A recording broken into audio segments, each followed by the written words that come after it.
Honorable Président, honorable membre du bureau, estimés collègues, le droit est une vaste forêt et ma marmite est encore pleine.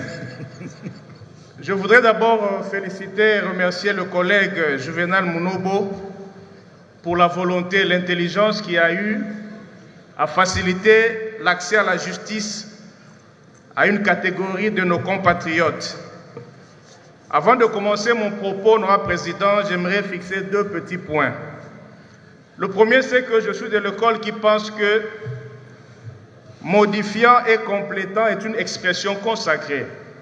Donc le collègue n'a pas eu tort à intituler sa proposition telle qu'elle. Également, quand on ajoute, en réalité, on a modifié. Le collègue, je le répète, n'a pas eu tort à le faire ainsi.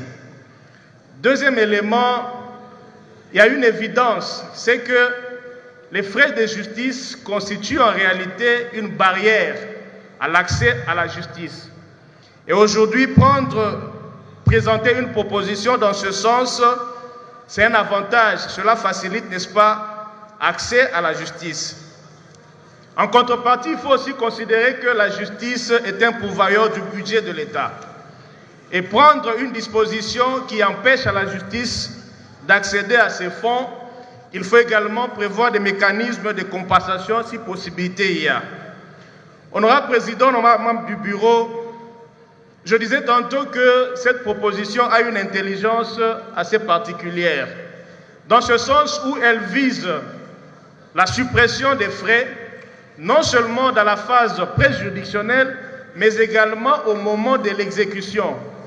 J'en parle, honorable Président, parce que nous sommes tous, il y a beaucoup de praticiens de droit ici, que des jugements sont demeurés non exécutés parce que les bénéficiaires n'ont pas eu les moyens de payer les frais dus à l'État. En l'espèce, j'évoque la rubrique qu'on appelle généralement le droit proportionnel, qui représente 3% du montant des dommages et intérêts. Monsieur le Président, un bénéficiaire d'un jugement qui n'a pas ce droit proportionnel-là n'a pas accès à la justice, n'a pas accès à l'exécution du jugement. En contrepartie, c'est une réflexion que je fais à haute voix, le bénéficiaire d'un tel jugement qui a payé ses droits professionnels pour avoir la grosse, qui malheureusement voit son jugement être frappé d'une voie de recours par exemple, l'exécution de ce jugement est suspendue, mais l'État garde toujours son argent. Moi je me dis pourquoi ne pas réfléchir à une possibilité où le justiciable peut être remboursé de ses frais. C'est une réflexion que je fais à haute voix. Honorable Président, je suis d'accord avec mon collègue par rapport aux deux premières catégories, les personnes victimes de violences sexuelles et les témoins. Cela touche à une situation sérieuse. Le crime le plus avilissant, celui qui touche à la dignité humaine, c'est tout à fait normal. Mais par rapport aux trois catégories citées en bas, le collègue Tambola dit, il ne faut pas non plus stigmatiser. Une personne vivant avec handicap n'est pas forcément indigente. Il faut nuancer. Et aussi, avec le texte coordonné, la loi a prévu plusieurs mécanismes pour que la personne indigente qui bénéficie d'une attestation émanant du ministère des Affaires sociales puisse avoir une ordonnance en DB qui lui permet d'avoir accès gratuitement à la justice. Pour ma part, je pense que ces trois catégories-là ne méritent pas de faire objet de cette proposition de loi. Aussi, Monsieur le Président, j'aimerais insister sur un principe qui est cher au droit pénal, deux principes, je dirais même, celui de l'autonomie du droit pénal et également celui de la stricte interprétation. Quand je lis l'article qui modifie cette loi, on dit quelque part « et tout autre acte administratif ». Ça, c'est une ouverture assez dangereuse, qui n'est pas le propre ni du droit pénal, ni de la procédure pénale, je dirais. Il faudrait que le confrère soit assez strict, soit assez limitatif quant à l'énumération, n'est-ce pas, des éléments qui peuvent faire attester la qualité pour que le bénéficiaire puisse bénéficier, n'est-ce pas, de ces avantages. Mais en soi, c'est une réflexion qui mérite d'être déclarée recevable par notre plénière.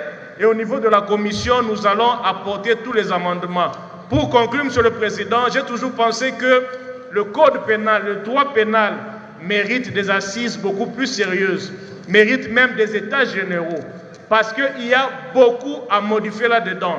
Et continuer à faire des petites modifications, articles ça et là, cela contribue, n'est-ce pas, à une multiplication des textes qui en réalité ne va pas beaucoup servir. Donc, une séance des états généraux pour la question du droit pénal mériterait d'être organisée, nous avons dit.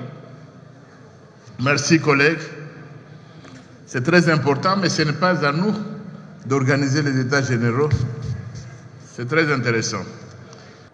Je suis d'accord avec la proposition du collègue Guy Mafuta, honorable président, et j'aimerais vraiment que ça soit... On pourrait bien profiter de ce débat, ce n'est qu'une suggestion, pour que ça soit aussi une recommandation, pourquoi pas, quitte à savoir par quel format on peut le faire. Ça serait vraiment intéressant que le gouvernement organise les états généraux du droit pénal. Ça serait important. Il y a eu plusieurs modifications, il y a toute une floraison, ça foisonne un peu de modifications du code pénal, mais ça vaut la peine à un moment donné d'en faire un état des lieux, qu'on essaie un peu de voir le code pénal, comment faire en sorte que nous puissions capter, peut-être le faire une fois pour toutes, mais une autre chose, c'est qu'une loi, on ne la modifie pas pour dire qu'on ne va plus la modifier. Ça, c'est un principe dans tout le pays. On ne peut pas estimer que voilà, cette loi a été suffisamment modifiée, on ne peut plus la modifier. À part évidemment la Constitution qui comprend des dispositions non révisables.